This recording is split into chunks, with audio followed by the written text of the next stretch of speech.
There we go. He saw me not touch it. Yeah. He said, no. He didn't touch it. Everybody was pissed. Yeah. Not only was the other team pissed because they wanted the call, my team was pissed because they were like, yo, what are you doing? And I'm like, I don't know how to play football. Yeah. I've told y'all this since I've been here. Tell me everything. I don't know how to play football. Y'all taught me how to play football. Mm-hmm. That's what's most real. And a lot of times, right, Kobe, I grew up saying Kobe. Yeah. I was a baseball player. Like, you know what I mean? Yeah. I'm like, Kobe, you know, swinging a bat. And that's just because, like, Kobe was just so powerful. Yeah. Welcome to the Visionary Flow podcast. Glad you could join us on this. Well, you'll be listening to this on Monday. Of course, we're recording this on a Saturday. Stop laughing, Kevin. This is a podcast. This is a show where we're gonna be talking to young college students about what they do. If they're doing something that's above and beyond, that's unique to them, and they have an experience that can benefit society, I think that's somebody that we should be talking to. So that's what we're going to be doing over the course of this whole semester. Every Monday, look out for episodes. I'm joined with my co-host, Kevin Thomas. Say hi, Kevin. I'm Kevin. Kevin is a white male, for all of you. Yeah, thank you for specifying that. I think the people had to know. I think the people had to know. Yeah, so I'm a sophomore English and philosophy double major, and I'm co-hosting with here Alex, who... Hey, everybody, full name is Nathaniel Alexander Etienne Damas. I know fans... Nathaniel's your first? Yeah, it's my first name. Nathaniel's my first name. But, like, Alex is much easier. You have to think about it like a preschool kid saying Nathaniel to everybody. No preschooler is going to be able to say Nathaniel. What about Nate? I didn't like the way Nate sounded. Okay. I like Alex, 2 syllables. It's nice. It fills up the room better. Alex. All right, and today we are joined by special guest. He gets the honor of being the first guest on the podcast. And I'm humbly honored, yes. I mean, as you should be. I mean, we're pretty great people, so. Y'all are dope. But thank you. I appreciate that. But we are here with Taylor Zachary. Hello. I don't have much to say. I'm ready to get to these questions, man. I love what you guys are doing, and I'm glad I can support. Well, all right, awesome. Thank you. Glad to have you. I want to ask you something. The first thing I want to ask you. Mm-hmm. Why is it that the first time I met you, I see you in a green face mask? Green face mask. It was green. What's that about? What's that about? God, you're gonna have to remind me when this was, because if I was in a green face mask, I don't know if I was in a state where I remember what. Oh no, not like a plastic mask. Okay. Like a cream. Oh, you thought it was like a. Bro, what? Come on, bro. It wasn't green. It was definitely green. Nah, it was like slightly darker grayish. Okay. Which regardless of that, I guess it could have been considered green. No, but I like to, you feel me? Self-care is important. So when I get the chance, I respect that. I like to throw on, the Indian clay mask. Shout out to my homie Amber who put me on the Indian clay mask. Indian clay. Shout out to Amber. Let everybody know Amber. All right, so now to get into the real. Wait, I wasn't done. And then he continues to lotion his feet. Yes. And that goes along with the self-care. Yes. I respect it. Feet are very important. Yeah. You can't have some dry toes. Well, here's my thing. I've worn like one pair of shoes for probably like, I don't know, the last year and a half. I mean, I re-up about every 6 months, but like the flat Vans, black Vans are just my style. Mm-hmm. And so like my soles take a beating, bro, Yeah. So I gotta keep them. You gotta keep them. Hey, you gotta keep fresh. Yeah, I feel that. As possible. I respect that. As possible. All right, so now let's dive into the meat. Oh, you know what? That was some meat. That wasn't meat. Those were appetizers. Yeah. Fair enough. All right. Gave you a little crouton on the side. All right, let's see. Tell us about yourself, and then tell us how you got here. That's kind of like vague and broad. Right. Yeah. But like, what brought you to Xavier in the first place? That's a great question. Seeing as I've been here for so. Can I cuss on this podcast? Yes. Go ahead. Can I say what are the limitations on cuss words? We'll work it out in post. Just Disgusting. Kevin, because see, Kevin's been with me in Newswire, so Kevin knows how I can talk. No noodle stories. No noodle stories. Okay, no noodle stories. Oh, this what is a noodle I'll tell story? you later. Yeah. Well, no, yeah. So, Lord have mercy. So we're probably gonna want to go back to about, I mean, hell, it's 2017 now. So we're talking about 2013 at least, but let's push it a little bit deeper and let's go back to 2010. So 2010. It's a good year. Yeah, 2010 is a good year. So let's just see how we can fast track 7 years. So 2010, I'm living in the Bay Area. I used to live in this city called Antioch, which was like if you lived in Oakland and you had just a little bit of money and like you had a little bit of like free time. They opened up like housing, Section 8 housing in what was a suburb. It's like a lot of farmland in that area of California. Mm-hmm. So they just build all these huge ass houses. You know, the government opens them up, you know, Section 8, all that other stuff. And my mom was like, all right, we bet, we on.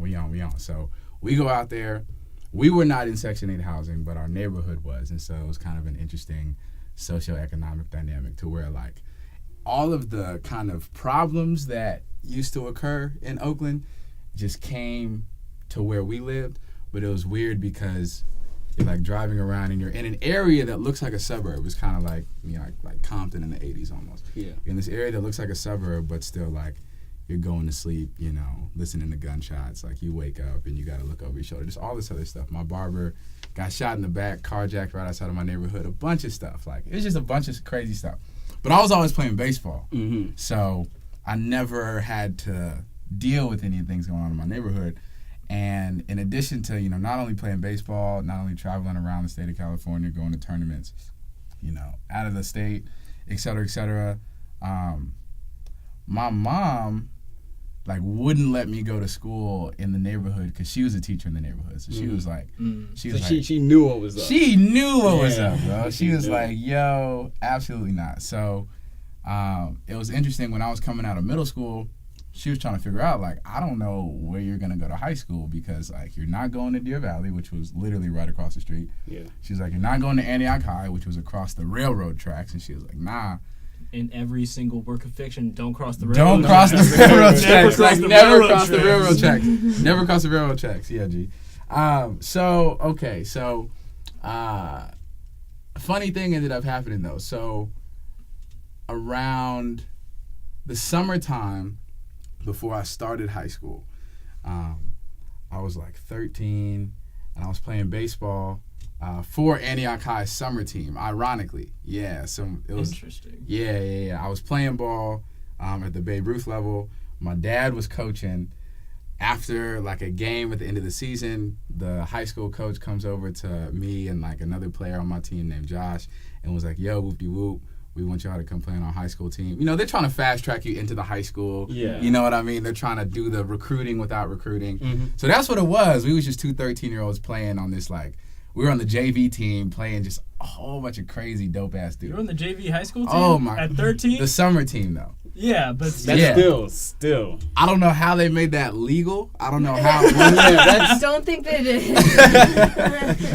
But yeah, it was an interesting experience because like I just had to learn from like everyone around me, you know, and it was very inspiring to have to like do my duty as far as like just being a young guy on the team, you know, and just learning the ropes per se. Okay, real quick. Yeah, real quick. We forgot to introduce another person in here. Yeah. If you heard any lingering female voice and were confused because you thought there was 3 dudes in here. Producer Sofi. Producer Sofi. That's what she goes by, I guess. Producer Sofi gets a shout out. Yep. Yeah. That's All what's right. up. Hit her SoundCloud now. She got some fire dropping next week. Get ready. Sofi on the beat. All right, so back to your story, Taylor. Awesome. So they offered fast track to high school. Definitely not legal. 13 years old. Antioch, yes. So my mom had peeped game, right? My mom had peeped like, oh, they just trying to get you to go to Antioch High. And she's like, you could play with them for the summertime, but she was really thinking, you know, other things. Crazy enough, this is such a long time ago. The very first game, I played with Antioch High. It was a doubleheader, and we were playing Berkeley High. They had me in left field. I guess I played well during the first game because, you know, if you're listening to this and you're unfamiliar with the doubleheader, it's just simply you play one game, you take like 30 minutes of a break, maybe eat, rest, and then you play another game. Yeah. During that intermediate period, the coach from Berkeley came over to my mom and was like, yo, I know your son is not in high school. Where is he going to school? Yeah. And my mom was like, well, he's not going to Antioch High. Like, what? and so he was like, yeah, we should talk whoop-de-whoop about, you know, you coming to this high school. When I tell you, I don't know how it happened, but I got enrolled. I don't know how it happened, but I had money to get on the Bay Area Rapid Transit, the BART train, every single day, go to and from school. And we had an address. Now, I credit a lot of that to just my mom. Yeah, I was gonna say that that's definitely moms in the background. So it's a public school? Just doing it. Yeah, it's a public school. Oh, so y'all finessed. Had to. Had to. Interesting. Yeah. So I credit a lot of that to moms just looking out, you know, and doing like, you know, he's playing baseball. I'm going to make sure we got to do whatever to get him to this high school. She was in love with Berkeley High, in love with it. And so everything was in line. I go there as a freshman. I played freshman ball. That summer, I had just finished playing for the California branch of the USA team. And so, like, I'm playing with guys from other schools who I was on the team with and whatnot. So, like, it's a really elite level of baseball, and we're just kind of loving the fact that we all just get to play together and see each other in and out of conference play, et cetera, et cetera. Yeah. End up injuring myself. I had chronic shoulder injuries all through high school. There wasn't a single season I played where I didn't hurt, you know, my right shoulder. Played through freshman year. At the end of freshman year, though, the head coach gets fired. Right, so the plot thickens. The head coach gets fired at the end of the freshman year. Yeah. And next thing I know, I get an email from administration talking about, I don't remember the email, but the general themes were truancy and we need to contact you soon. And so I'm like, yo, what the hell is going on? Come to find out, I guess when the coach got fired, or I'm pretty sure he got fired. What? Do you know why? I have no clue. All I knew was there was another coach in there and he was looking out for me, so I wasn't really asking questions. All right. To be completely honest with you. And so this next coach comes in, he's the varsity coach, and I'm looking like, all right, bet, like, we just gonna keep things rolling with baseball. I know it was sad my freshman year. My head coach ended up passing away, like, during that summer. So it was pretty tough. So it was just a lot of stuff going on. So I have, like, my freshman head coach who passes away. He had terminal cancer. May he rest in peace. And generally, it was just an interesting period of just trying to figure things out, right? So my mom, you know, still working in the background, as always, getting stuff done. And she's telling me, you know, like, focus on baseball, we'll figure everything out. So she gets me into a private school down the street. I go to that school, and these folks were so raw at baseball. When I tell you, y'all, cause y'all gotta hear me on this. wait, hold up. He's about to preach. Listen up. Like, legit. These folks were so raw at baseball. And just a couple names off the top. Like my boy Connor Graham, Evan Giddings, Kevin Flimmer, Devin Mahoney. I mean, all of these cats, like all of these cats, some of the rawest baseball players I've ever seen in my entire life. And not only am I looking at them like, yo, how am I going to play with and around these guys? Like, I just came off of a USA team, right? So I'm thinking like, oh, I'm supposed to just be raw. I get around these dudes, I'm like, oh, I ain't shit. Like, I'm just not shit. It's really humbling. It's like, yo, so humbling. It's like, yo, this is real. And so I was a catcher, you know, they were in a coach transition as well, so they bring me on. We just grinded for like a year. We were super, super young, and we really saw like a vision in that, like, yo, this isn't going to happen this year. We might get close this year, but in like next year, we going to really start taking some heads. At the end of that season, though, I had a shitty season. Oh, my God. I probably hit like below 200. I mean, I wasn't shit that season. That's just pretty bad. That's ass, bro. That's yeah, pretty bad. that is terrible. I don't know much Especially about baseball, but I know that's pretty bad. Especially for a catcher. Especially for a catcher. Yeah, I had a very shitty season.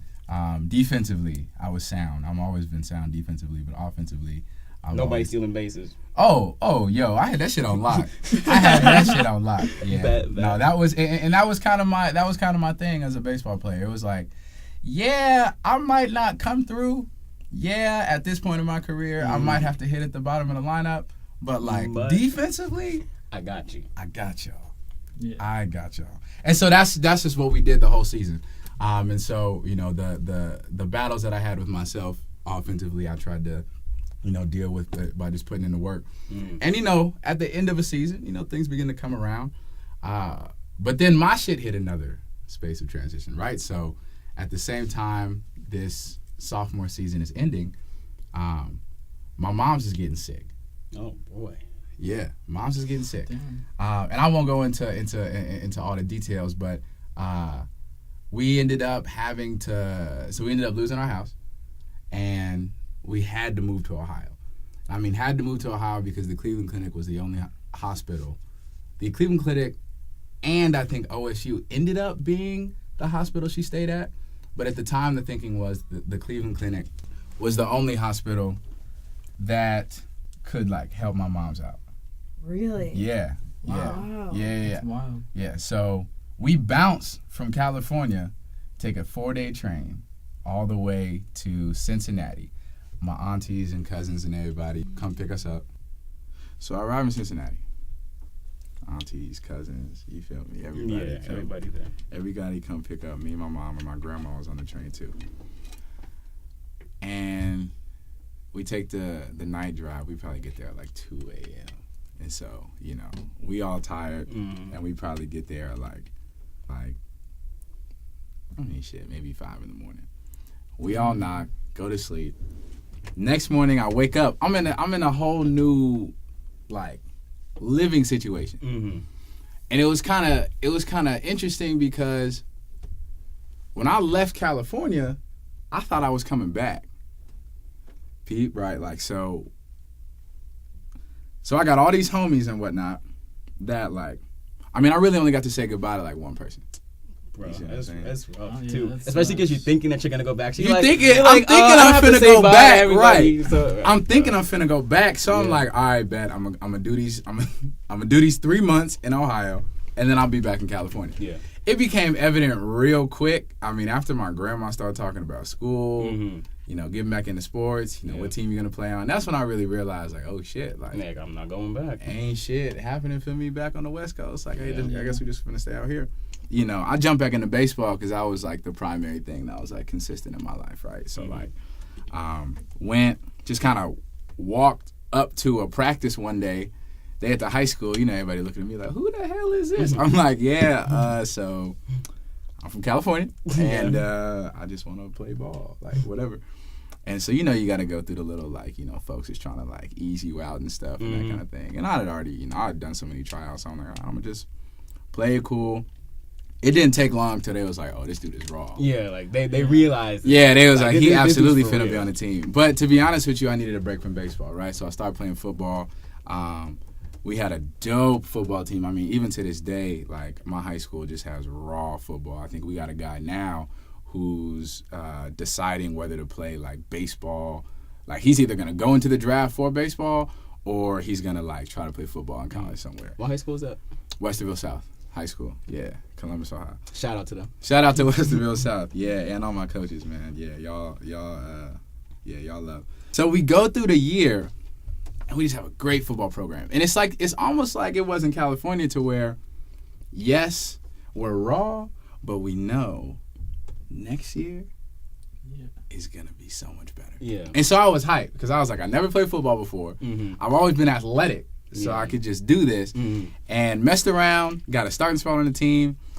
Just messed around and messed around and got fell into my lap. Messed around because, and it's actually kind of funny because when I'm playing football, I'm trying to tell these dudes yo, I've never played football before. So all these plays y'all got going on, y'all got to give me some time to learn them. I don't know rules, so just tell me exactly what to do, and I will do it. Like, just tell me what to do, and that's the only thing that's going to happen. Yeah. They didn't believe me when I said it's the only thing that's going to happen. They're looking at me in film like, why can't you be more athletic on this play? I'm like, I don't know how to do this. You didn't tell me to do it.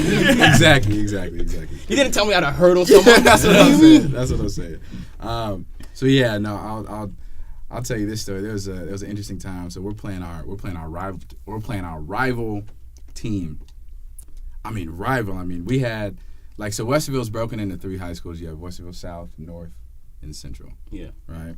Mm-hmm. So I went to South. North was there first, and so there's a natural rivalry between South and North. Mm-hmm. And then Central, in 2010, this is probably 2011. So it was built somewhere around 2002. Anyways, the story I got was that Central had never beaten South.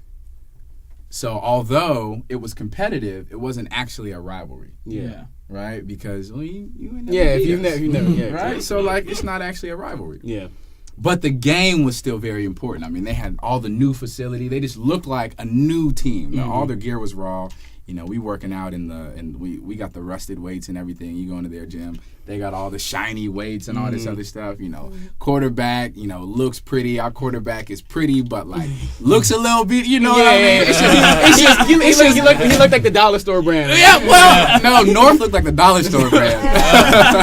but we were somewhere in between, just depending on what year it was, I guess. So like 7-Eleven. CVS. We was 7-Eleven on 7-Eleven. So so we were Slurpee Day. We were Slurpee Day every Friday. And that's just how we played. We was sweet, you know what I mean? So we just did that. No pun intended. No pun intended. I got bars. I got bars. Yo, look out for his new mixtape. It's coming. And so you're playing football for the first time in your life. Ever. Yeah, when I started, I was a nose guard. A nose guard? Out of any position you could put me at, I was a nose guard. Really? Because I was quick off the ball. Okay. When it's 300 pound, 6'6", and they got me. I'm 5'10", 185. Yeah. Right in front of the ball. Oh my God. Height, and they put me there because I was scrappy with it. And I could because I was a catcher my whole life, so my legs could match their legs. Yeah. And then the speed of my hands, they just I got knocked down a lot. Yeah. Which I mean, you know what I mean? I would assume so. Right. So here's here's an interesting kind of extension from what you carried into. So, oh man, the scenario was rough, but it was suspenseful. Right? The score was tight. It was late in the fourth quarter, and our defense had worked their offense into, I believe it was a punt scenario. And see, this is just indicative of me telling the story, how much I still don't know about football. Anyways, the play it was suspenseful, and it was late in the fourth quarter. Yeah. The play was we were punting to them. Yeah. Okay? And then they were receiving the punt. That was the play. And so I'm on punt team for when we kick it to them. Yeah. I think that's defense. Yeah. Punt team defense, something like that. Yeah, anyway, special teams. I'm telling you, playing baseball my whole life, baseball is such a dope sport because it's the only sport where defense controls the ball. And so a baseball player learning other sports is not an easy endeavor because everything to me is paradoxical, even though to them, baseball is the most paradoxical sport. And so when I leave baseball, everything else becomes paradoxical. Right? So sometimes, oftentimes, a lot of the times I get confused when I talk about other sports. So that was the play. We were punting to them. They were going to catch it. And then I think we knew that they weren't going to run with it because it was late in the game. So we just expected the offense to just kind of come on and do their thing. Well, for some reason, when I saw the ball go in the air and then I saw it hit the ground, and I guess the defensive player had just gotten away from the ball, so he just let it roll. We were down. I think we were down a touchdown. Down a touchdown. Hell, maybe down a field goal. We were down. It wasn't an even game. And so I see the ball go in the air, and I'm on defensive punt team. And I know what I'm supposed to do. I know exactly what I'm supposed to do. there's a person I'm supposed to target. I'm supposed to fan them this way. Coach was like, don't let yourself get hit because we need you to come back for defense. I'm like, all right, whatever. Cool. I won't do that. Mm-hmm. I played football very technically. I see the ball hit the ground, and there's no defender around or offensive person. Receiving team. Yeah, I told you nobody this, from the receiving this team. shit blows my mind. I'm trying to learn other sports, I promise you. And so no one from the receiving team is actually around to get the ball. Mm-hmm. And so in my head, that's how you know it's going to be bad. In my head, I guess I thought this ball is up for grabs, and whoever picks it up next and scores a touchdown is going to win the game. So here I am on defense, and I start sprinting towards the ball. And so in my head, I'm thinking, oh my gosh, like, I'm about to be the hero. Yeah. Like, I'm about to I'm going to be the hero. And everybody on my team, and like I realized when I started sprinting, everyone on my team started sprinting. My first thought was, oh, perfect, I'm making the right decision. My second thought was, wait a second. Maybe not. Maybe not. So I run up to the ball, and it's literally like the ball is like 3 feet away from me, and I just happened to stop. And, the momentum stopping, brought me a little bit forward. Mm-hmm. And I had thought that I was going to touch it. Then I reached back at the last second. Yeah. And then everyone from the other team just jumps on the ball. The whole team starts yelling, oh, he touched it, he touched it, he touched it. And I just have my hands up, and I was just looking at it. And so, my team comes over, the other linebackers come over, they, jump me. They're like, what the are you doing? What are you doing? And I'm like, I don't know. I thought I was going to win the game. And, but I didn't touch it. So, oh, my God, so blessed. So there just happened to be a ref who was in the perfect spot where he saw me not touch it. Yeah. He said, no, he didn't touch it. Everybody was pissed. Yeah. Not only was the other team pissed because they wanted the call, my team was pissed because they were like, yo, what are you doing? And I'm like, I don't know how to play football. Yeah. I've told y'all this since I've been here. Tell me everything. I don't know how to play football. Y'all taught me how to play football. Yep. This is the one thing I didn't know, so just tell me and it won't happen again. Yeah. And so, everyone's yelling. I'm not listening to them. I go straight to the head coach. I'm like, Coach. And he's yelling, and I'm like, Coach, I didn't know. And so he snapped out of his ranting coach, and he came back into okay, I hear what you're saying. And he's like, okay, this is the situation. You can't do that. Good. It's fine. Yeah. Nothing bad came of it. Teaching moment. When I tell you that, to this day, if I hang around people I played football with in high school, that is the only thing they remember from high school. Anything. Good. I mean, at the end of the season, when we did the whole banquet thing, out of nowhere, I had gotten the all conference honors as the recommendation one, whatever. It's the most this is a noted award, you know what I mean? You didn't win it, but it's we recognize. You got nominated for it. Right, given the context of this is your first year playing football, just how you had to learn. This is I forget what it's called. I was oh, okay, cool. That's awesome. Yeah. So I feel relative to how I came in and played, I did some cool stuff to this day. That's the only thing they remember is that yo, Callie, remember when you almost fucked everything up? Yeah, but think about this. I don't know what her name is. I think she was a long distance runner. She won hella races, but then she got caught one night taking a shit on the side of the road. So she's not remembered for all of the races she's won. She's remembered for that shit that she took on the side of the road. It's like that old joke, you build 100 bridges, nobody calls you a bridge builder, but you fuck one goat. And now you're a goat fucker. You're a goat fucker. That's a saying. Yeah, that's a saying. Yeah, that's an actual saying. If you fuck a goat and build 100 bridges, you're a goat fucker, not a bridge builder.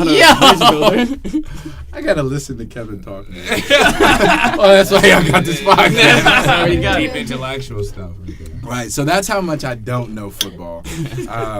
But anyway, so I played football nevertheless, right? The year ends really well.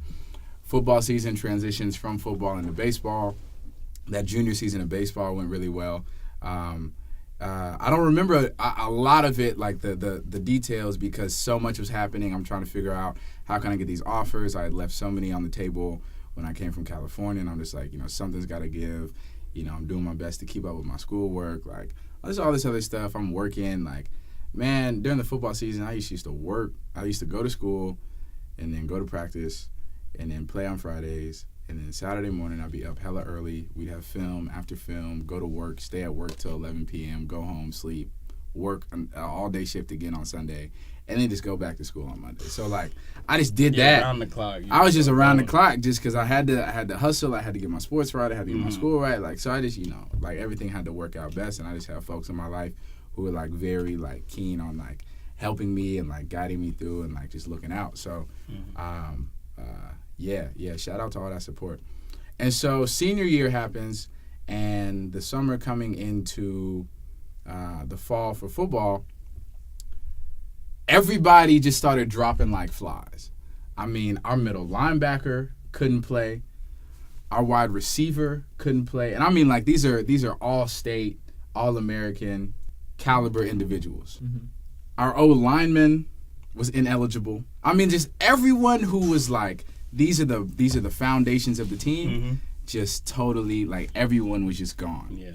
Everyone was watching, but nobody could play. And then I messed around and blew my knee out. So I was like, all right, well, I guess I'm not coming back this year either.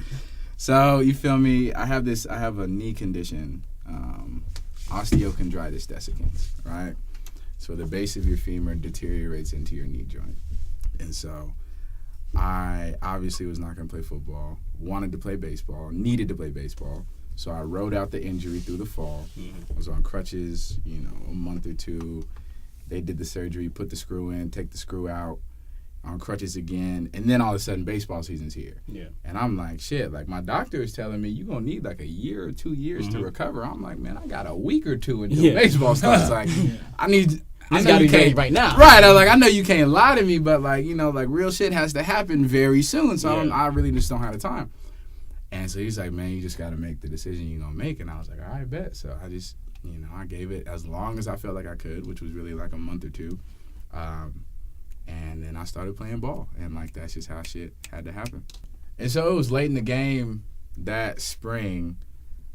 I had been grinding, like really, really grinding to try to get some offers. And I mean, like, I had just I took all the footage my mom had ever made from like the last, 2 years or so, and just posted in the library for like 6 hours and just made the like shittiest video you've ever seen. But it was probably pretty dope though. I was proud of myself for getting it done. And as long as like the video showcased your ability, then it did its job.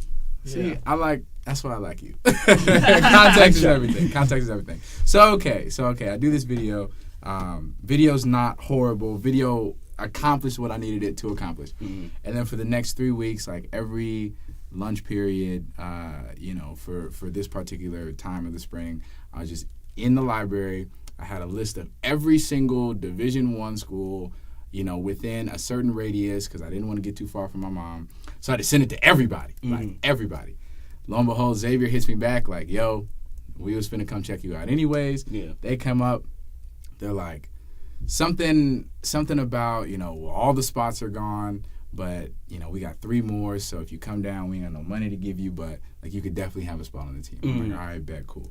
So I get to Xavier, but I had played ball that whole summer, and my legs only got worse. Yeah. And so by the time I actually got to Xavier, I just, like, hated playing baseball because I associated baseball with all the physical pain I was going through. And so coach calls me, like, yo, where you at? Like, we're having our first team meeting. And I was just like, nah, bro.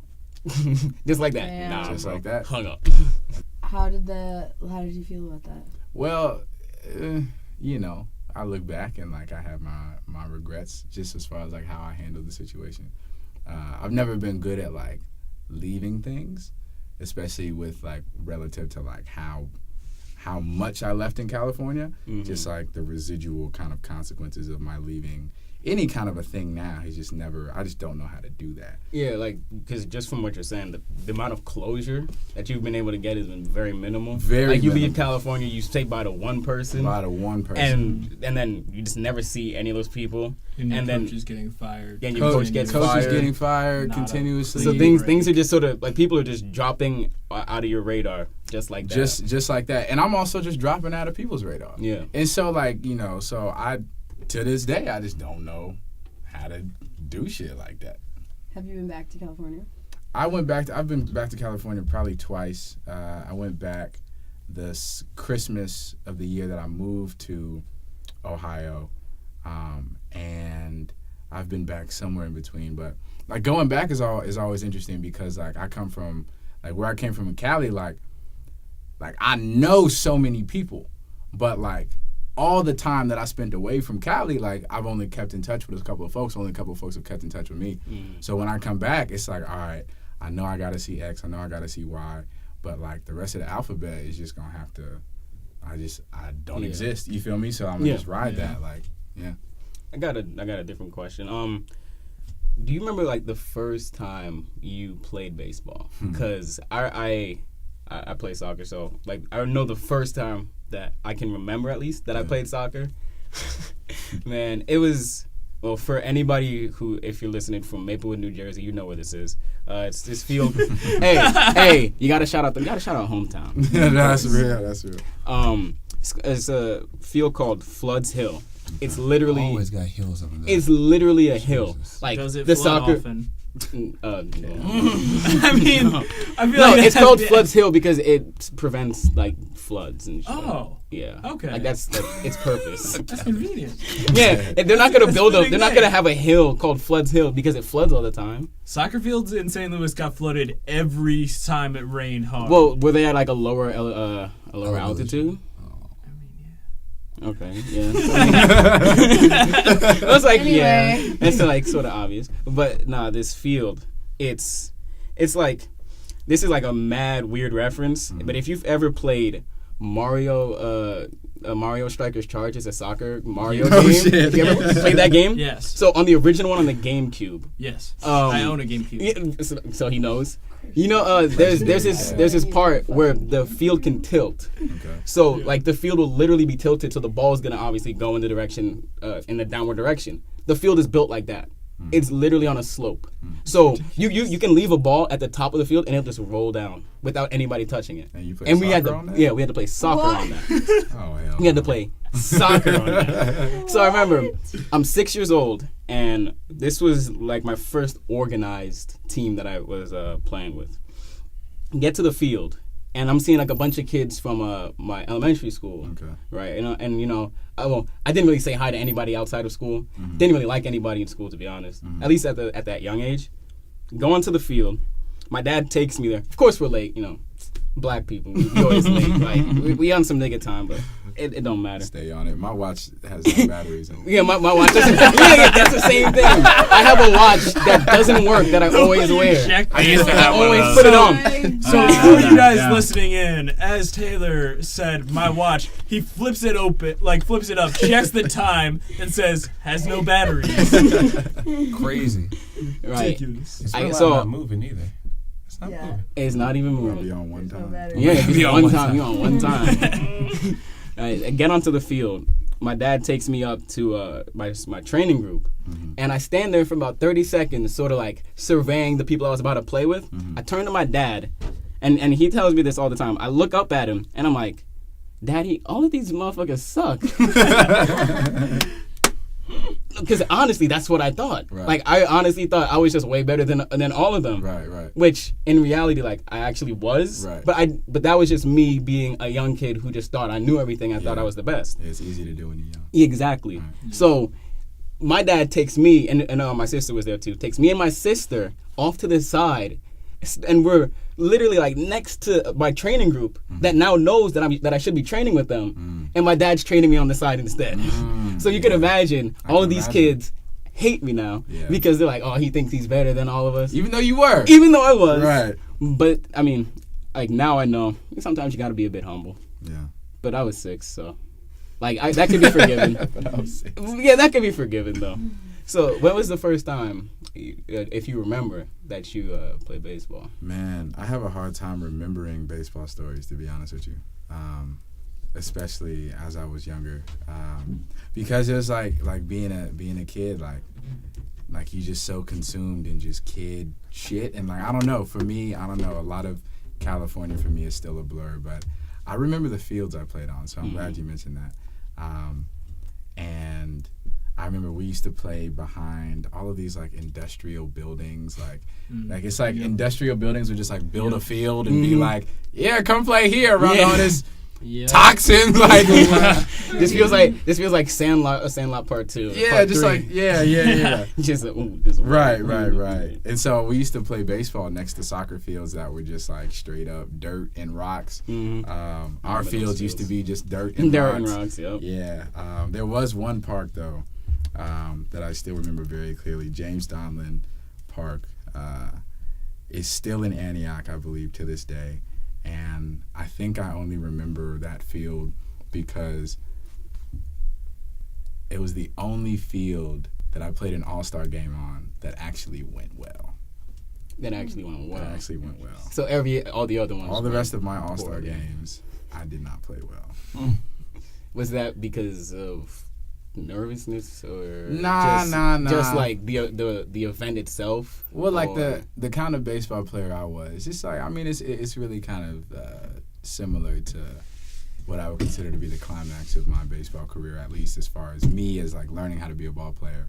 Sophomore year, it's like, listen, I could do defense, but like when it comes to offense, like I just don't produce much. Yeah. And so I think as a kid, I was almost the other way around to where I was like, oh, I could always do offense, but like my defense lacked. And so I think at that time, I was in like a ball player transition to where everything that I wasn't able to do, developing, I was now able to do, but what I was naturally able to do now, I'm unable to do. Same thing with me in soccer. Yeah, same thing. Started off, I played as a striker. I remember one season, 10-game season, I think I scored 30 goals in 10 games. Holy cow. Yeah, that's pretty raw, bro. The thing is this: it was rec soccer, yeah. So like the players that I'm playing against aren't the most coordinated. Right. Well, most of them aren't even wearing cleats. Right. They're wearing some like Skechers with Power Rangers on it. I'm like, boy, what is that? Like, what are those? Like as I'm running by them, I'm like, what are those? What are those? You got to change that. But then slowly just transition back down the field. Yeah. So then I started playing center mid. And I was more like attacking minded, so I'd still score goals. I used to have a really good shot for my age, so I could shoot from the halfway line and score. Damn. Yeah. Then slowly continue to move further and further back down the field until, for anybody that knows soccer well enough, there's a position that isn't really in existence anymore. It's called a sweeper. Essentially, you'll have a back line of 4 or really 3 in front of a sweeper. The sweeper's job is to sweep up the play. So anything gets past that 3 in front of him, he'll clean it up. Yeah. So I went from scoring 30 goals in 10 games to playing a defensive position and barely leaving my half of the field. Yeah. So then now I play center mid again. And my dad would come to my games, like especially my senior year, and he'd see me play, and he'd be like, "Why don't you attack anymore? Like, why aren't you getting up the field?" It's not in me anymore. Like it's literally just not in me. Yeah. It got trained out, especially because at that key moment when you're like 13 to 16, when you're really honing the craft, whatever position you play in that time tends to be like what sticks with you. Yeah. Defense, my shit. Yeah, bro. Like slide tackling. I got hella burns on my ass for it, but hey, that's the battle scars. Yeah, bro. It's like another form of like creating identity during that time. It really is. Like the position that you choose to play is like what you take to heart. It really is. So off that, how did you create identity when you left baseball? Yeah, that's a still developing story. That's a hell of a question. That is a still developing story. So when I stopped playing baseball on this general premise of yes, baseball was associated with pain. However, it wasn't that I just didn't want to, it wasn't that I wanted to get this thing out of my life that consumed so much of my time and then just have no time. I wanted to explore so many other different things, and I knew if I needed to do that, my biggest obstacle would be actually being a good student. And so I'm coming out of high school, and I think I don't give myself enough credit for what I did academically in high school, but I also know I didn't do shit. And so, and I mean, like when I say I literally didn't do shit, like I had a homie in my math class who like looked out for me and like did my test for me. Hey man, high school friends be looking out for you, bro. Like when I tell you that, like on our last day of our math final, it was a 3-day final. Like The fuck? 3-day final. Well, you do one section, because like it wasn't. We didn't have that much time, I guess, relative to like college finals. Yeah. Okay. So it was like, day 1 you do this section, day 2 you do this section, day 3 you finish what you haven't finished. And you turn it in. And so I did what I could on day 1. Somewhere in between day 1 and day 3, he was like, "Bro, how'd the test go?" I was like, "Not good." He was like, "Bet, I'll look out for you." Day 2 of the test, he finished his, so he just did mine. Damn. And then day 3, Yo, where did day 3 we was just in the back playing cards together. Oh my god. So it's like it's interesting, right? So like I'm coming out of high school. Like I hadn't read a book.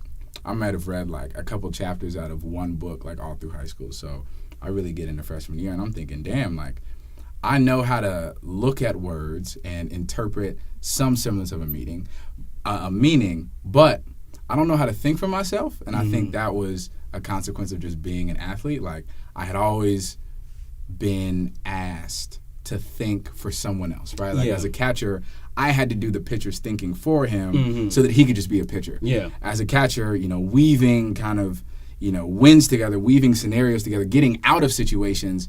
I was doing all the commands, right? Yeah. Like I'm telling what pitches are being thrown. Like I'm thinking, if the batter, like I'm looking at the batter's, insecurities, his structures, and his swing, and I'm looking at if I throw you this pitch, I know you won't be able to handle it. Strike out, we'll get out of the situation. Yeah. And so it's interesting going from sports. Like I didn't realize that like the knowledge I had was actually transferable. And so I come into school and I have this crazy like intellectual insecurity. I'm like, I'm just not a smart person. Like I just don't know how to do school. I can't keep up with the work. And that was like what motivated me. But at the same time, I have big aspirations. I always have. And so it was really a process of like, okay, freshman year, I come in, I had gotten like, I was still hitting below the Mendoza line, right? So like my GPA was not shit at all.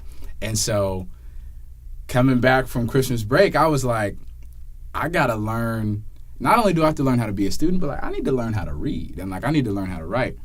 So I said, scratch this criminal justice major, went into English. When I tell you that like for the whole spring semester, I didn't say a word in any of my English classes because I was just in awe of how smart everyone was. I was like, holy fuck, these dudes. The English department here is lit.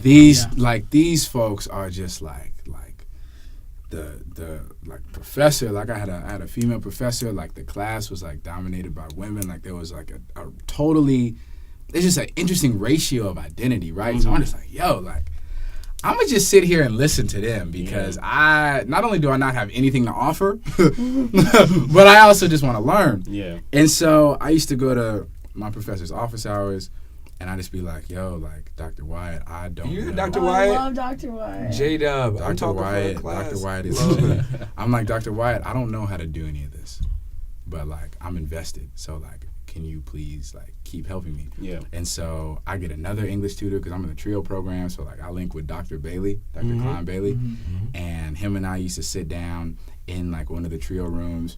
We'd open a page of Jane Austen, and I would try to read it, and he would read it, and he would ask me questions, and I'd be like, I don't know what the hell is going on, and he's like, just allow yourself to kind of see what's happening, right? Like put what's happening in the context of your real life. And that was like the greatest piece of reading advice I had ever heard. It was beautiful because from him it came out so naturally. And I'm like, damn, like I want that to come out so naturally so that my simple advice is as profound as is what he just said. And so I remember he gave that to me probably on like the 15th week of school. I think I was trying to put together an essay, like my final essay. And so I had carried, I've carried that saying in of itself with me like, what, for like 2.5 years at least now? Like, and so I go to DCG, just do a bunch of interesting political work, come back, like folks was getting shot, over the summer, like Sam DeBose had gotten shot. So, I'm talking to my homies, who go here from DC, and I'm like, bro, like we just got to do some shit. And so we come back, and it's like me, like Big Mike, shout out to Mike Marfo, Jeremiah Pennebaker, shout out to Jay, Ali Triunfo. Ali's a writer. She was in PPP, And we all just kind of walk into Chief Malik's office and we like, yo, all this shit is happening around you, bro. Like, you can't just be on regular shit. Like, something has to, like, you just can't pretend this shit is just happening and you're not affected. Yeah. And so he was a little apprehensive at first, and like, you know, departments always have their own vision for how they want to do something. And of course, departments have the experience the students don't have as far as like, no, what I consider Chief Malik an activist? Absolutely fucking not. But does he have knowledge that is important to how student activists need to maneuver? Now, whether you maneuver in accordance with the chief or whether you don't maneuver in accordance with the chief or like whoever the hell it is, their information is still critical, right? Mm-hmm. And so he had been involved with like greater things that Cincinnati was doing, you know, police-wise. Do I disagree? Do I agree with what Cincinnati is doing police-wise? Absolutely the fuck not. Do I agree with how Chief Malik like ultimately engaged and responded what we were trying to do as far as like what it is now? Absolutely not. That's why I don't consider myself involved in it. But at the same time, coming in, it was important to like learn from him. Like I said, regardless of whether ultimately one agrees or not, like the knowledge acquired was interesting. So why I say my story is still developing is because, I mean, after like participating in student activism, and I'm thinking about myself, I'm thinking about like Prentice Haney, who works with, I work with Prentice. Yeah. Prentice is a dope dude. I'm thinking about like Lauren Todd up at OSU, just like some of the like college activists in like circles that I've been a part of in recent years. Like everyone kind of, you know, after because things get really intense. And like folks just have a lot of moving around to do, and so after that niggas is just fucking tired, you know what I mean? And folks just want to sleep, right? But like activists don't sleep. Like I'm telling you, activists do not sleep. Like, and so Nelson in the CFJ, he's working 4 or 5 jobs right now, I think. What? Shout out to Nelson. Yeah, he's working in the crazy. CFJ. He's doing something in Priceville with an environmental organization. He's a pastor. Yeah. He's working at Amazon. Yeah. He's running the nights, and I think he's trying to run Yvette Simpson's mayoral campaign. Yeah. As well. Wow. That's a Nelson he's on the grind right Nelson there. Nelson is a grinder, and Nelson is an OG, right? So like, he's an OG still grinding. Which is cool. You just gotta tip your hat to it's that. Just absolutely. But and so like, you know, bringing it back, like folks be tired, and so I just see a lot of folks who I worked with who are just in this space where not only are they intentionally taking more time for themselves, whether it's academically, whether it's, you know, in work, but also, and I think like as any person who is not only dedicated and committed to winning something or achieving something, but someone who's actually dedicated to examining and exploring truth. And like, there are always, especially in Western culture and American culture, like there's always 2 sides to every coin. Yep. And each side of that coin has its own interpretation about the coin. But like, it's still one coin, which is odd, right? Do you really think it's odd though? Because like the way I look at it, if there's one situation going on, so take a situation of the blackface that happened on campus last year, right? Well, for any of you who are listening who don't know about that situation, a girl, don't know her name, doesn't really matter, decided to put on, I'm assuming some type of face mask, paint, whatever, to make her look black. And then took a picture of herself and captioned it. Well, I don't know what the caption was. Like, who needs white or something? Who needs something? Who needs white when Black Lives Matter? That's what it was. Yeah, okay. Who needs white when Black Lives Matter? Yeah. So that this is that particular girl. If you look at that situation, you may see somebody, and actually I remember speaking to someone about the whole situation, and they were completely oblivious to the fact that their life and the way that they see the world was different to that of black people. Mm-hmm. They couldn't understand that change, that yes, it's a skin color, but skin color in our society takes such a big part in the whole way that our whole society works. Yeah. So they didn't find it offensive? No, they didn't find it offensive. So that's their perspective. Mm-hmm. But then you see someone like me, like I found that offensive as fuck. I'm like, why would you decide to do something like that when you know, like you've been in history classes, you've learned about slavery, you learned about all the injustice that happens to black people, and you decide to mock black people? But have they though? Even then, Has she learned that? even She's supposed to. That's the thing. She's supposed to. According to According to the school system, like we're whose school system? Well, at least mine was. Like we were supposed to learn that. But I don't know where she's from. Her history classes may have been different than mine. But I know, like for me, we learned about slavery since going back to first the grade. coin part. It's not just two sides. That's oversimplifying it. Yeah. Because you have to look at it from every single there's so way of looking at it. Because even in the black community, light skin versus dark skin. Yeah. There's a different way in that. In the white community, there's people like me who grew up inside the city in communities that had people of color that view things differently than people who grew up in a rural environment or grew up in a suburban environment or grew up even in just a different neighborhood. It's not just two sides, it's hundreds of millions different ones. Yeah, I definitely appreciate that clarification. And it's ultimately interesting how you can have all those interpretations, right? Like, so I think the question that I'm trying to beg with all those interpretations is like, what the hell is actually true, right? And I think this has been something interesting that is like driven a lot of political discourse, right? Like no one knows what's true anymore, right? Like, you don't trust what the president says because why? Like, why would you? Yeah. And if you do you even trust yourself? Yeah. Right? And niggas ain't shit, so niggas like to hold their phone. Facts. So here's what I gotta say on that, and I'm gonna just rip it right from David Foster Wallace. Let's do it. The only truth, shout out to him. Yeah. Dead for a bit. Hey, don't matter. You can still shout the man out. Let people know about his work. Yeah, the only thing that's true is you have a choice, and that's the choice to believe whatever you want. And that's the only truth that can exist. There is no truth that, like, the room we're sitting in is soundproof.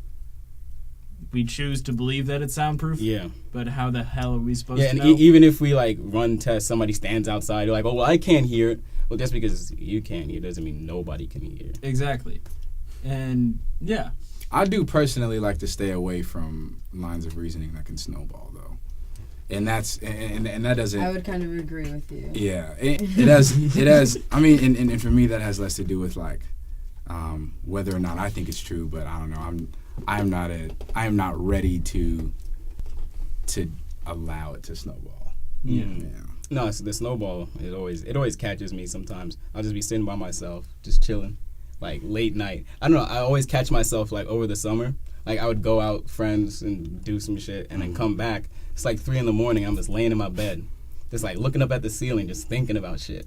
And I just get on one topic, and it just keeps going. It keeps going. Sometimes I think it's good because it allows your mind to sort of just go free, which for a lot of people they don't get that because you think about, like especially a normal college student, they wake up, go to class, then they're thinking, what do I do next? What do I do next? What do I do next? And not stopping to take the time and be like, look at the tree today. Yeah. Like that tree looks pretty dope. Reflection is very important, and so like to also continue on your question, I've had to make that a part of my lifestyle, right? Like taking care of myself, reflecting. It's a very Jesuit thing too. Which is Xavier, yes. Yeah, which is for me like an interesting point of like inner contention, right? Because like for so long.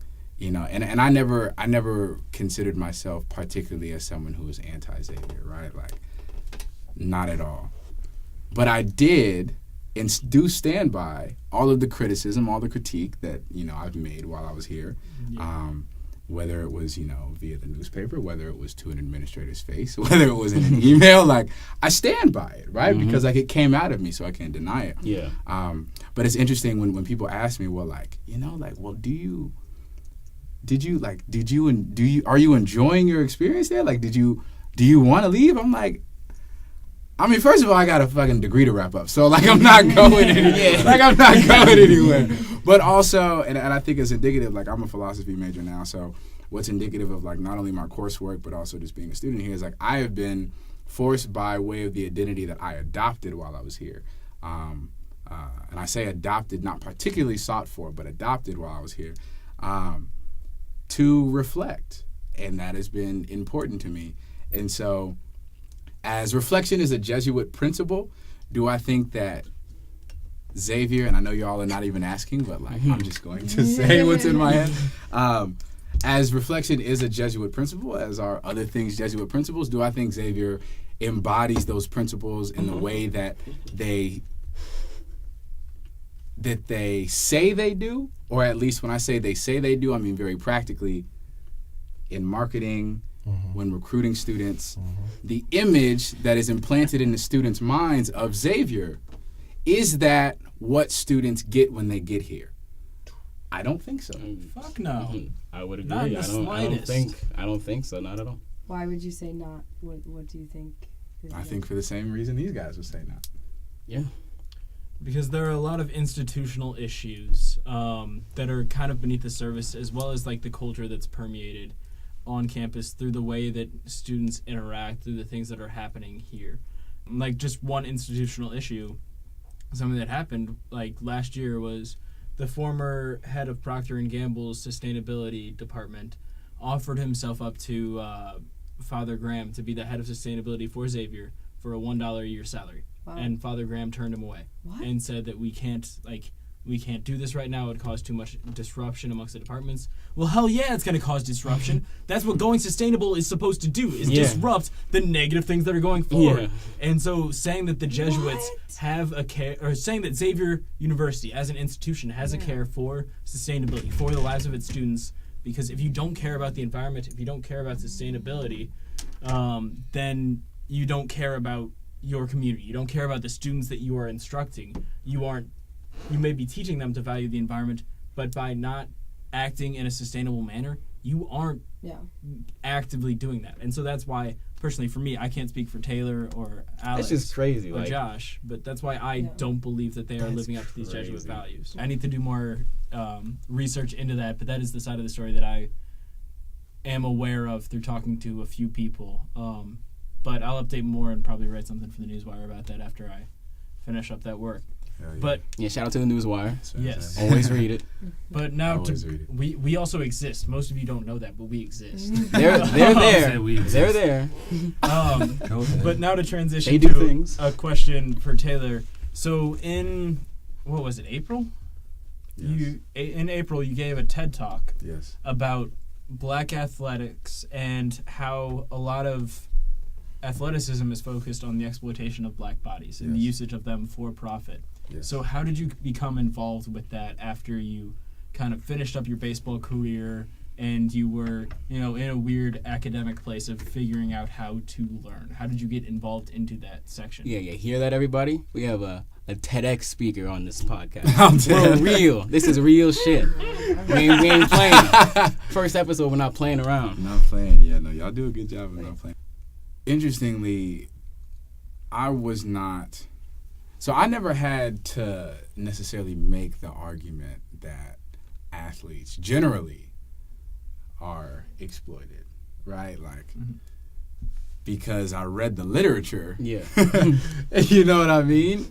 Written by folks who, whether I'm talking about Walter Byers, who, like, is the man known for creating the NCAA, whether I'm reading his memoir or other memoirs or biographies or general, like, text of the time that talk about how Major League Baseball acquired the Negro Leagues, right? And more of a financial deal, because Major League Baseball saw that, like,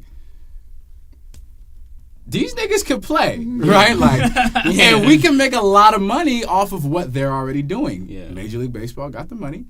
They buy out the Negro Leagues, and now you have what is at this time of, integration, you now have the Negro Leagues, which could have easily been its own empire, except, white supremacy. It could have easily been its own empire, except, racism. Like, it could have easily been its own empire, but given all those conditions, in addition to, economic conditions as well, and just other, like, what does power look like? What does the influence look like? What is actually, playing on the grandest stage, right? Like, if I'm a player in the Negro Leagues and I'm hearing this, right, like, it's attractive. They didn't fold, though, right? So a lot of the ways in which, William Rodin, who wrote the book $40 Million Slaves, does a beautiful job of really contextualizing the direction that sports is going into because of where sports came from. The direction sports is going because of how sports is developed in our country. And so you really just see, like, really just look at the history of sports in our country. Not only is sports so powerful and really just like almost like a projection of, like, everything that we kind of silently want for ourselves, but when that in of itself is when that has a challenging history, right? Because the contemporary conditions of sport are not removed from what America actually goes through, right? Yeah. And so it was really this idea that, like, I personally, like, everyone else might, but, like, I personally do not understand why there is still an argument about whether athletes should or should not get paid. It seems self-evident, right? Like, for all of these reasons, it seems self-evident. I personally don't understand why there is still a question of whether athletes should or should not be activists or and you're do talking about college athletes about paying, right? I'm talking about college athletes, whether they're getting paid. I'm talking about high school, college, professional athletes, standing up for Black Lives Matters, right? In the context of Colin Kaepernick, Mizzou, just like all of these, scenarios. Even today, you got Bennett, who plays, like Bennett from the Seahawks has just been astounding. You got Marshawn, who then came back and he's with the Raiders and he's on some, like, look, like, I see y'all purely. You got protests now outside of, the NFL, like, Players Association, like, and I got homies who have worked at the NFLPA, so it's just interesting to watch, like prophecy almost, like, happen. Just did the whole thing. The biggest. What did they it was do? the biggest NFL protest, like the kneel, like Colin Kaepernick style. Really? Yeah, the most people on the team. Yeah. See, I'm sleeping. I didn't even know. I appreciate that. Yeah. And so it's interesting watching all these things happening and being able to witness, like, the same thing that had, like, or, similar at least, that had haunted me enough to do a TED Talk about it, right? And really challenged me to, like, intellectually engage these arguments and saying, like, why for the last 50 years is this still a debate? Obviously, someone is either ignoring truth or we're talking about different things and using the language we're using to convey falsely what it is we're actually trying to say, right? And so my effort in doing the TED Talk was really almost like my first, like, introduction to myself, even as far as, like,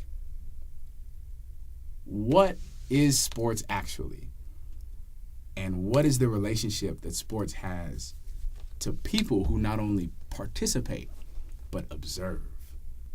And those are the questions, that question and then, similar questions have been where I've, been kind of focused on recently. I did. I watched the TED Talk a couple times.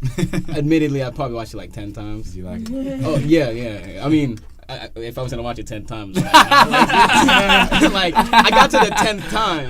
I wasn't going to be like, after these 10 times, I really don't like it. Like, that wouldn't make sense. I figured. But in the talk, you talked about Black athletes having power within themselves. What is that power, and how do you think that Black athletes could best use that? Yeah. Well, like mentioning power, like inside of folks, like I just want to, first give a shout out to the other two people who accompanied me in the TED Talk in the intro, Charlotte Henderson and Amber, like dancing OGs. When I tell you that, like I get to TED Talk and I'm thinking about the intro and I'm like, this intro needs to be raw. Mm-hmm. I can't make this intro raw by myself. I was like, I got homies. My homies are doing raw stuff. Like, how can like what can my homies do to just like blow this thing up? Like, and so I hit up two of my homies and I'm like, hey, y'all dance, right? Like, do y'all want to dance in a TED Talk? And they're like, oh, like that's crazy. Yeah. It's crazy. So I was happy because I was like, all right, bless up. Like, I'm glad we all get to do this together. And so we tried to like, practice or whatever, but it was really just like, y'all, I got this poem and we just going to flow with it. So when you watch the TED Talk, a lot of that really just happened in real time. Like, that's why it's so amazing because we try. Like, when I tell you we tried to meet up, G, but it's April, right? Like, it's hard, second semester, especially especially for some seniors. And so TED Talk starts, man, and they just flowed. So so when you see that, definitely take note and like make sure you appreciate like the art that those two people are, right? And so to kind of extend that even further, thinking about, shit, the world is changing so fast, I don't know how it can be best used, but I think identifying the power is important. And so just looking at like whether we want to, funnel it through the lens of economics or whether you want to funnel it through the lens of, social power or socioeconomic, cultural power, right? Mm-hmm. Like, Black athletes in a lot of ways respond to culture and also drive culture, right? Yeah. Like, whether we're talking about what it means to, to watch like kids like run around with jerseys on, what it means for kids to be on the court and say like, I am embodying my favorite athlete. Right, like when I'm doing this and I'm making basketball gestures because that's what's most real. Kobe. And a lot of times, right, Kobe, I grew up saying Kobe. Yeah. I was a baseball player, like, you know what I mean? Like, Yeah. I'm like, Kobe, swinging a bat, and that's just because like Kobe was just so powerful. Yeah. With great power comes great responsibility, right? Like we've all seen Spider-Man said it right? well. And so Uncle Ben. athletes have a power that is, and I still to this day would call it unimaginable. I mean, I can't honestly, like with words, capture how powerful athletes are. But what I can capture in words and with money is how powerful the heads of the NFL are, how powerful the heads of MLB are, how powerful the folks who are trading athletes and creating the contracts. NCAA, like head coaches, athletic directors, athletic centers at university. Like, these folks understand how powerful their athletes are. They get it. And that's why they try to prevent their athletes from doing things, because they understand the power. And so the question becomes, for athletes, what is more important, right? Like, if the lens is power, or if the lens is truth, or if the lens is integrity, or if it's just, or like whatever, all these different terms we like to throw around when debating if someone ought to do something. The athletes also have their own culture. Mm-hmm. They have conversations amongst themselves. They talk about the things that we speculate about, right? And so I have been interested in very much so examining, like, how do athletes, and not just folks who used to be athletes, but how do present athletes actually understand, interpret, and articulate power? Mm-hmm. Because if they don't, then it don't really matter what the fuck I say. Also because a lot of people won't even know that power exists. Precisely. Yeah. And so when, especially using just like a conglomerate of text over time that have really become almost foundational to my exploration, there is a question to wonder, do athletes understand their power? And that is a question that that seems to be like publicly on display almost, even if athletes don't mentally articulate it, right? Like whether they don't articulate it because all they've ever had to do is just play sports, and it's like, you don't have to know what's in my head, or whether they're just unsure of it, or whether they're in a position where it's like, bro, like I know I'm going to be out the league in 2 years. Football contracts don't last long. Players don't last long. If you play in baseball, like there are like hundreds of thousands folks in the minor leagues, but we only see folks in the majors, right? Like whether you playing, college sports, and it's like, yo, like I don't have the time or the energy, my family, I can't take a risk, right, to put myself on the line because this is the reason that my family eats, right? Like this is the reason, like not only what I'm doing now, but the vision that I have is everything that anyone who has been in my life has ever worked for. So why the hell would I put that on the line? Irrespective of what's going on in popular culture, because I'm going to be honest with you, I think contemporary activism is a part of popular culture, right? Yeah, definitely. And so it's like, yo, I got folks from my hometown who's getting shot by the police every day. I got folks, folks who's calling me. I got to put food on my mom's plate. I got to make sure her house is paid for. I got to make sure her car works. You know what I mean? And so it's really this kind of interesting paradox to where like athletes do, right? Like athletes don't often say.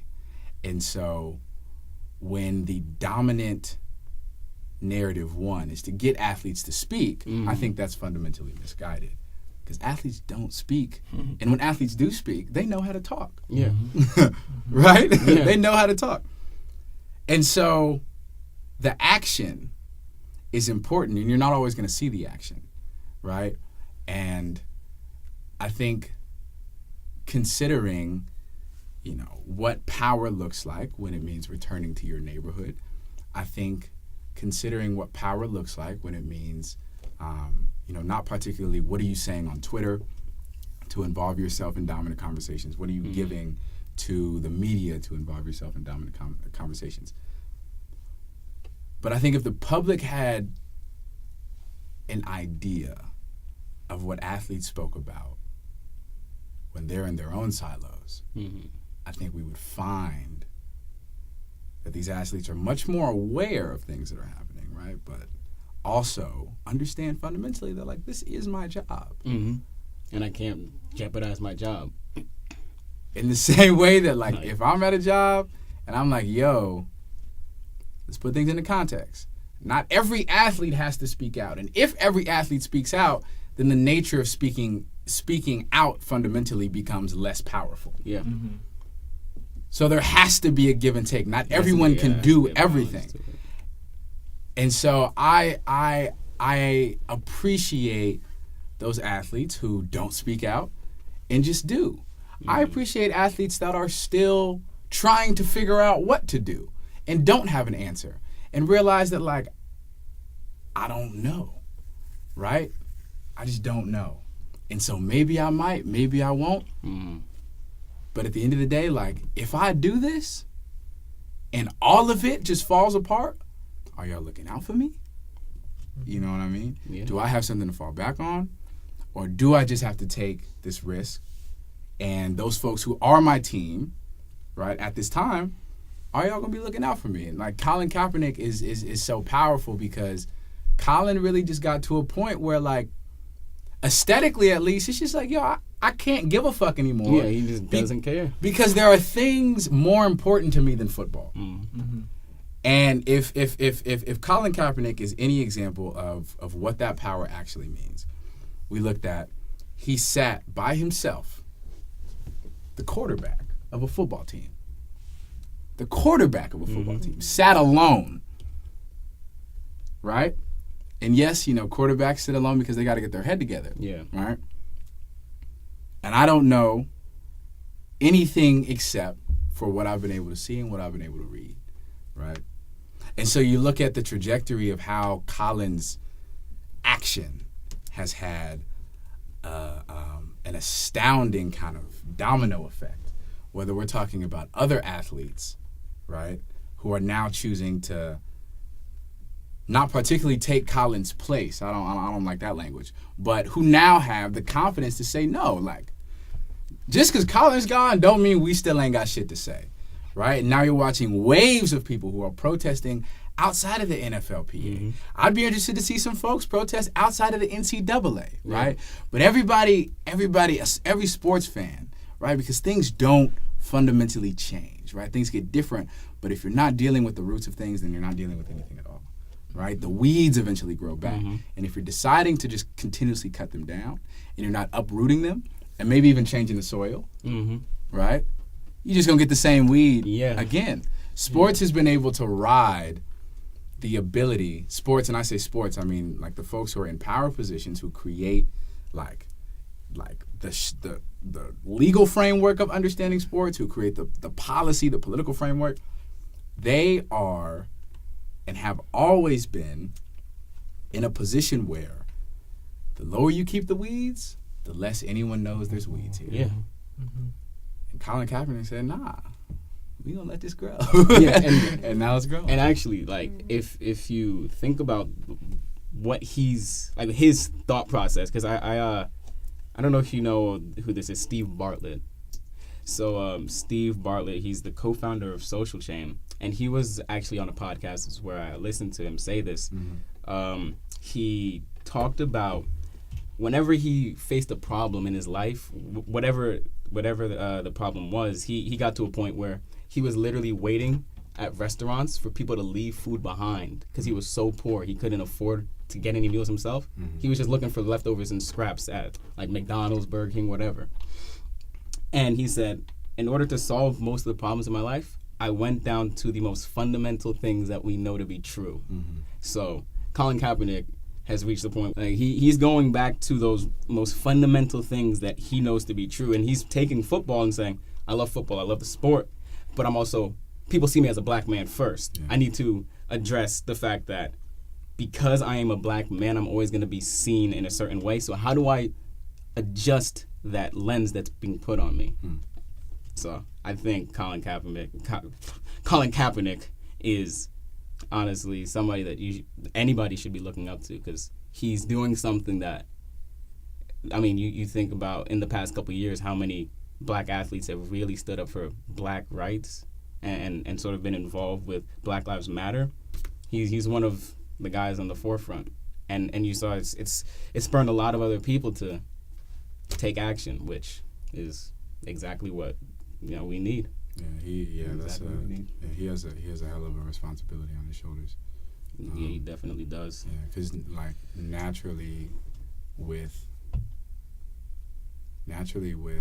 the like what he is doing, I think there's like a natural, almost psychological, and I guess just like cultural association to where folks are like learning to believe in him, right? Like folks are learning to like invest their futures, right? Like in his opinion, in what he's doing and what he has to say. And that's a hell of a responsibility. Yeah, it really is. People hate him. Which is the craziest thing. I never understood why you would hate on someone who's just trying to boost their own community. Yeah. Like, where's the fault in that? They're just trying to be good people and help out those around them. The crazy nationalism. Honestly. Disrespect. All right, so this is going to be the last question. I don't know if you remember saying this particular line, but because it was a part of the poem that you read. Oh shit! At least I think it is. I'm like 98% sure. Okay. And the line goes, "There is no greater dawn than a new year." Oh shit! What is that? What is that statement? Even if you don't remember that you said it, what does that statement mean to you? Wow, you really listened. Oh, yeah. 10 times, man. I told you. 10 times. He's like, fuck, I made that up because it rhymed. Yeah, he's like, God damn it. There's no greater dawn than a new year. So in the context of the story, I was trying to capture how just as Oscar Grant was about to die, it just so happened like the events going on in his life were hitting a climax.